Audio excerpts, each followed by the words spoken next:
Anggota keluarga adalah anugerah Allah. Bergembira bersama keluarga itu berarti bersyukur kepada Allah. Sedangkan bertengkar, bermusuhan, dan saling mengejek dengan keluarga itu merupakan tindakan tidak menghargai anugerah Allah. Jadi itu anak-anak ya, ketika kalian bergembira bersama dengan keluarga, kalian bersyukur kepada Allah. Sedangkan ketika kalian bertengkar, bermusuhan dengan anggota keluarga, itu merupakan tindakan tidak menghargai anugerah Allah. Cinta kasih antar anggota keluarga itu merupakan cinta kasih Allah yang nyata untuk kita rasakan. Nah, Allah itu mencintai kita lewat anggota keluarga. Siapa anak-anak ya? Ada yang tahu? Ya, yaitu siapa? Kakek, nenek, ayah, ibu, kakak, dan adik. Nah, sudahkah kalian mencintai anggota keluarga? Baik anak-anak, mari kita lihat contoh bagaimana di dalam keluarga saling mencintai satu sama lain. Kita lihat bersama, yang pertama makan bersama anak-anak ya. Ini merupakan contoh bentuk cinta kepada anggota keluarga dengan makan bersama, berkumpul bersama keluarga. Berikutnya kita lihat berdoa bersama keluarga. Bagaimana bentuk cinta kita juga diungkapkan lewat cara kita bersama keluarga, yaitu berdoa bersama keluarga. Kemudian bekerja sama dengan keluarga, di mana ketika membersihkan rumah, kalian bersama-sama dengan keluarga saling membantu satu sama lain.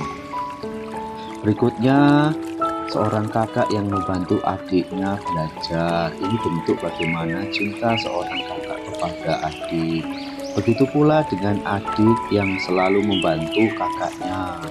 Nah, sama-sama ini merupakan bentuk cinta seorang adik kepada kakaknya.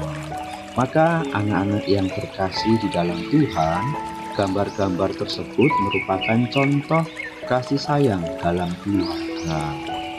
Orang tua mencintai anak-anaknya, anak-anaknya juga mencintai orang tuanya. Kakak juga mencintai adiknya, dan sebaliknya adik juga mencintai kakaknya. Nah, Tuhan merasa senang ketika melihat anggota keluarga yang saling mencintai satu sama lain. Anak-anak yang terkasih, ingatkah kalian tentang kebaikan anggota keluargamu? Nah, mari kita lihat bersama kebaikan anggota keluarga. Contohnya kita lihat seorang ayah bekerja mencari nafkah.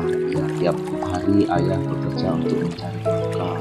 Kemudian melindungi keluarga, mendidik anak-anaknya, menemani saat bermain ataupun saat belajar. Itu merupakan contoh kebaikan dari seorang ayah. Yang kedua, kita lihat seorang ibu. Ibu itu melahirkan, merawat, membimbing saat belajar di rumah, memasak dan menyiapkan makanan. Nah, itulah kebaikan seorang ibu. Nah, anak-anak yang terkasih di dalam Tuhan, mari kita bersama-sama mendengarkan sabda Tuhan dalam kisah Yusuf.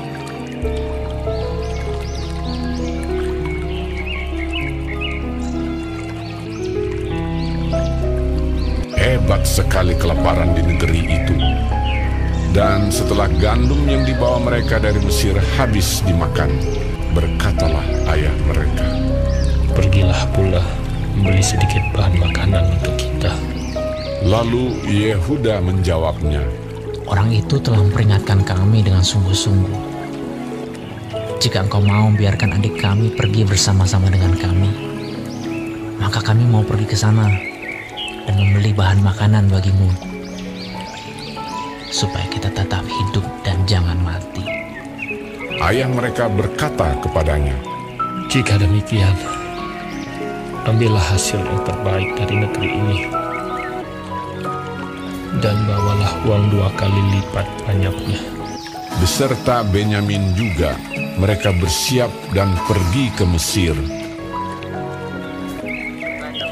Ketika Yusuf melihat Benyamin bersama-sama dengan mereka, lalu segeralah Yusuf pergi dari situ, sebab hatinya sangat terharu merindukan adiknya itu. Ia masuk ke dalam kamar, lalu menangis di situ. Berkatalah ia kepada kepala rumahnya, "Bawalah orang-orang ini ke dalam rumah, sebab orang-orang ini akan makan bersama-sama dengan aku." Setelah orang itu membawa mereka ke dalam rumah Yusuf, lalu minumlah mereka dan bersukaria bersama-sama dengan dia. Sesudah itu diperintahkannyalah kepada kepala rumahnya, "Isilah karung orang-orang itu dengan gandum, dan letakkanlah uang masing-masing di dalam mulut karungnya. Dan pialaku, piala perak itu, taruhlah di dalam mulut karung anak yang bungsu, serta uang pembayar gandumnya juga." Ketika paginya hari terang tanah, orang melepas mereka beserta keledai mereka.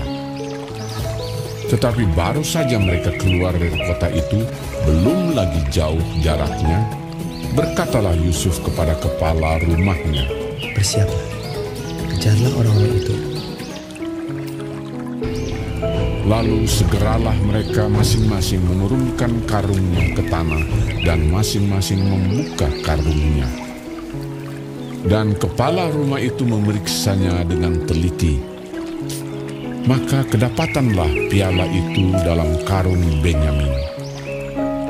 Dan mereka kembali ke kota. Berkatalah Yusuf kepada mereka, "Pada siapa kedapatan piala itu, dialah yang akan menjadi budakku." Kami masih mempunyai ayah yang tua. Ayahnya sangat mengasihi dia. Apabila anak itu tidak bersama-sama dengan aku tidak akan sanggup melihat nasib celaka yang akan menimpa ayahku. ketika itu Yusuf tidak dapat menahan hatinya lagi di depan semua orang. Dan Yusuf berkata kepada saudara-saudaranya, "Akulah Yusuf, saudaramu yang kamu jual ke Mesir." Menangislah ia keras-keras. Maka mendekatlah mereka. Yusuf mencium semua saudaranya itu, dan ia menangis sambil memeluk mereka. Sebab untuk memelihara kehidupanlah Allah menyuruh aku mendahului kamu.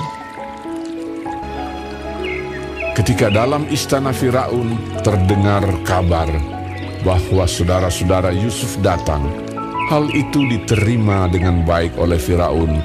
Lalu berkatalah Firaun, "Bawalah kereta dari tanah Mesir untuk anak-anakmu dan istri-istrimu. Jemputlah ayahmu dari sana dan datanglah kemari. Maka aku akan memberikan kepadamu apa yang paling baik di tanah Mesir." Yusuf memberikan kereta kepada mereka, juga diberikan kepada mereka bekal di jalan. Demikianlah mereka pergi dari tanah Mesir dan sampai di tanah Kanaan kepada Yakub ayah mereka.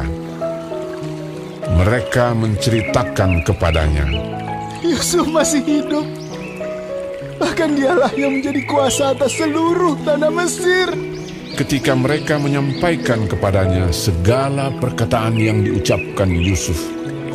Dan ketika dilihatnya kereta yang dikirim oleh Yusuf untuk menjemputnya, maka bangkitlah kembali semangat Yakub, ayah mereka itu. Anakku Yusuf masih hidup. Aku mau pergi lihatnya sebelum aku mati.